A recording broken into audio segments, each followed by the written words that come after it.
ყოველ არჩევნებზე დავდივარ, იმიტომ რომ ჩემი ხმა არ მინდა დაიკარგოს არასდროს. მე თან კომისიის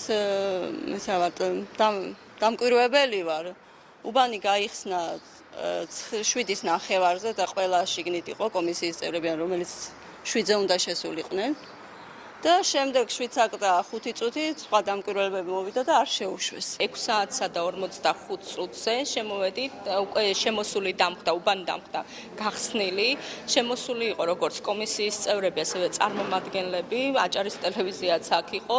რაც კანონდარღვევა არის, იმიტომ რომ კანონში წერია, რომ საარჩევნო დღეს უბანი მთელ საქართველოში უნდა გაიხსნას 7 საათზე.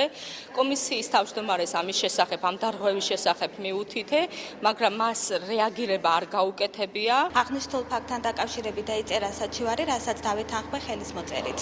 აღნიშნული საჩივარი ჰქონდა ძირითადად მადრე გახსნასთან დაკავშირებით. მოსული ვიყავი და შესაბამისად ხალხი რო შემოვიდა, გავასაჩივრეთ თავმჯდომარესთან, თუმცა არ გაითვალისწინა. დიახ, შემოვედი. ამ დროს ძირითადად დავსხედით ყველანი და უკვე დაიწყო სხვადასხვა დოკუმენტაციის გამოტანა და შეუდგნენ სამზადის.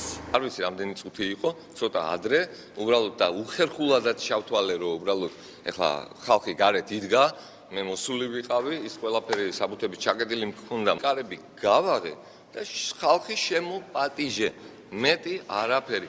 პროცესები არანარი პროცედურული ისა რა ქვია მას მიმართულება მე არაფრისთვის არ მიმიცია.